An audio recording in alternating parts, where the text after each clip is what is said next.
Vous voulez faire partie de notre public en feu? Super facile! Contactez-nous aux coordonnées qui apparaissent à l'écran.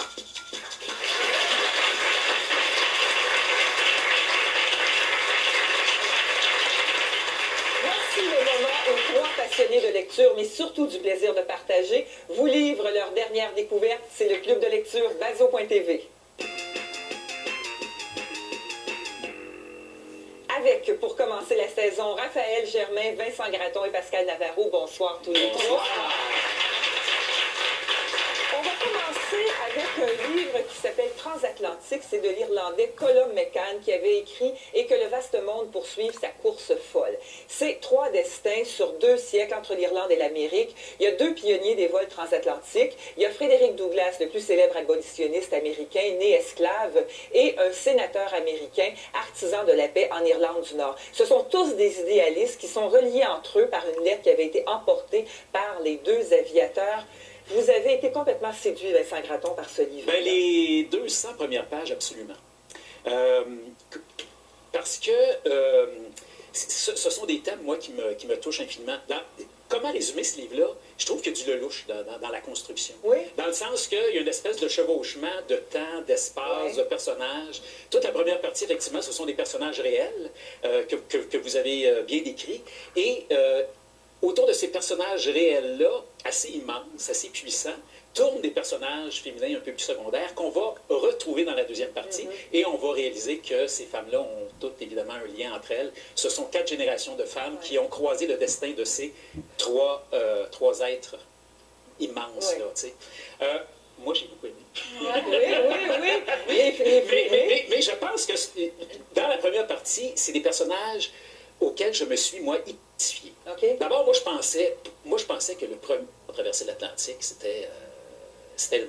Oui. Tu vas m'en dire? Oui. Puis là, demandé, je découvre que non. Alors, tellement que je pensais que c'était 2 personnages fictifs, moi, au Oui, départ. aussi, oui. Puis dans la deuxième partie, Frédéric Douglass, qui est le Martin Luther King de sa génération, je ne le connaissais pas. C'est dans la troisième partie où je connaissais bien George Mitchell, qui a négocié l'accord de paix avec l'Iran, que là, je me suis dit, donc ces personnages-là sont réels. Puis là, j'ai fait une exploration.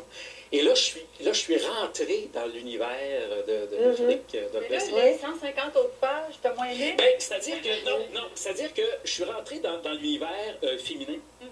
J'ai adoré le personnage de Lily, donc personnage qui est un personnage incroyable, tout lui arrive. C'est l'Irlande dans un personnage, à peu près.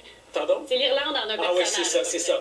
Ouais. Puis ensuite, j'ai trouvé que ça s'essoufflait un petit peu. Puis à la fin, il y a une espèce de reprise, moi, qui m'a séduit. Je sais qu'il y a eu moins d'enthousiasme du côté des filles. Raphaël? Oui, ben moi, la première partie, j'ai trouvé ça long et laborieux à cause du style. J'y reviendrai. J'y reviendrai, en fait. J'ai trouvé que c'est un livre, c'est ça, laborieux et on sent le travail de l'auteur. Je pense que c'est un sujet très émotif pour McCann parce que l'Irlande est un sujet émotif pour à peu près tout le monde, spécialement pour les Irlandais, et que lui s'est dit, non, je ne me laisserai pas prendre par les émotions. Je vais garder une distance, je vais rester froid, je vais avoir un recul. Et donc, ça se traduit par ce qui, moi, me semblait être un manque de chair, un manque de consistance. À part, justement, Lily Dungan, elle, je l'ai sentie incarnée un peu.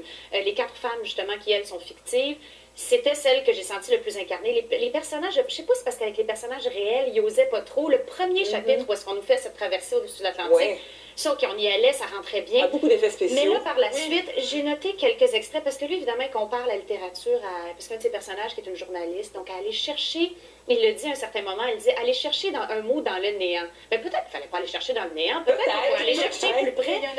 Oui, il utilise, New York surgit comme une toux de sang. Bon, moi, j'ai écrit à côté WTF, les gens à la maison savent peut-être ce que ça veut dire.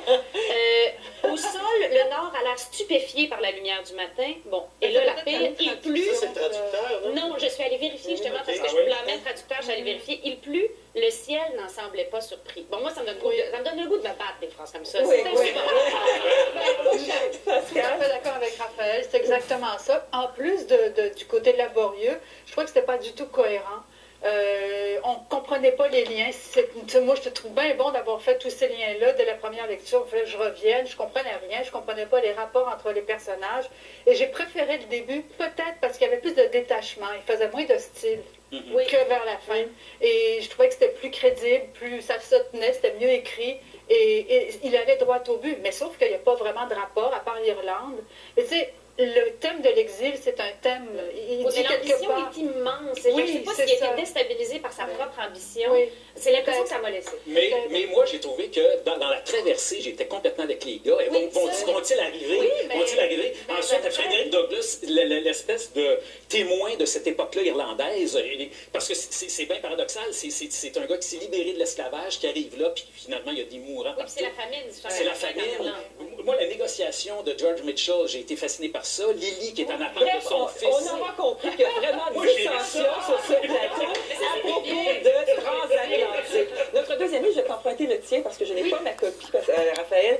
Il s'agit de Jeanne chez les autres. C'est de Marie Larocque aux éditions Tête Première. C'est une incursion dans un monde d'exclusion et de délinquance. On est dans le plateau Mont-Royal des années 70 avec une famille affreuse, sale et méchante, racontée par Jeanne, qui est enfant au début du récit. Il y a des criminels, des danseuses à gogo, des suicidés, puis tout ce beau monde-là s'aime. Raphaël, vous avez beaucoup aimé. Oui, j'ai beaucoup aimé ça.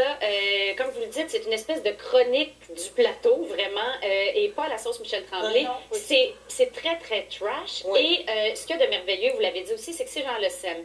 Cette famille-là, il y a des répliques, d'ailleurs, aucune ne peut être lue ici. Non. C'est d'une vulgarité, C'est- mais oui, c'est ça extrêmement déménage. drôle aussi. C'est bien envoyé, donc ce sont des gens visibles, ce sont des gens qui sont pas éduqués, qui fument comme des cheminées, qui sont sous. alcoolos. On est content quand ils sont pas sous aussi. Et donc, cette petite fille-là voit ça, elle fait des récits, et ces récits-là sont entrecoupés de pages de son journal, parce qu'elle deviendra écrivaine plus tard et tout ça. Moi, seul bémol, je me serais passé des pages du journal, parce que la petite Jeanne, dans son journal, n'apparaît pas comme l'observatrice fine, raffinée et brillante qui nous écrit les petites chroniques. Ouais. Elle apparaît comme une jeune ado, comme les autres, et finalement, c'était des points plus faibles dans le récit, parce que Marie Larocque, elle a un don vraiment de portraitiste. Elle a fait le portrait d'une société et d'une famille avec une tendresse infinie. Oui. Puis la tendresse, hein, c'est pas toujours payant en littérature, Oui, oui, là, oui, et c'est c'est là. Et à la fin, il y a une espèce de Deus ex machina qui est pertinent, mais c'était même pas nécessaire. Ce simple portrait-là, c'est un petit bijou. Oui, Juste c'est pour ça, vraiment- là. Au début, on était un peu déstabilisés parce que moi, ça m'a pris un petit bout de temps avant de rentrer. Je dirais une vingtaine de pages. D'abord parce que j'avais très peur du sujet enfant. Vous savez, ce narrateur Oui, qui se oui, plaint, qui étouffe. On l'a lu beaucoup de fois. Mais pas du tout.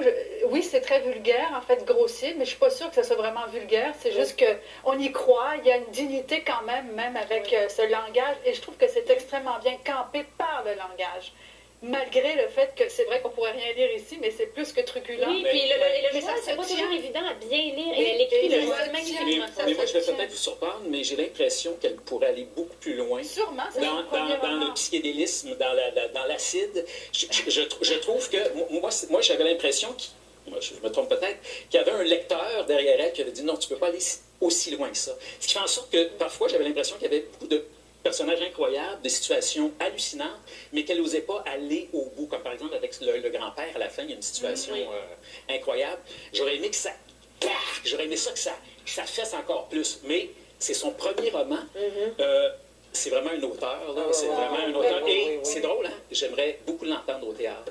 Mais est-ce que tu oui, iras ça lire serait son excellent. blog, Ah ouais? sur Ok. Haïti? Je vais faire, moi, je suis pas allée avant de faire la critique ici. Je voulais Oui. regarder ça, mais c'est sûr, ça ne peut qu'être Oui, délicieux, c'est- là, avec c'est- la oui, langue qu'elle a, délicieux, le labyrinthe exactement, qu'elle a. oui, puis elle a la même langue Oui. que dans le livre. c'est Alors, vraiment une grande découverte Oui. que cette Marie Larocque, Jeanne chez les autres. Si vous les lisez, ces livres-là, faites-nous part de vos commentaires. Allez sur notre site et écrivez. On a vraiment hâte de vous lire. Merci beaucoup, Pascal, Vincent et Raphaël. Ça fait plaisir. À venir après la pause, Micheline Langto, notre maudit fatigant, c'est personne, c'est un mot qu'on décortique, et culturé et mal élevé, notre segment où on va parler de l'engagement des artistes en politique. Oh, mon Dieu. Oh!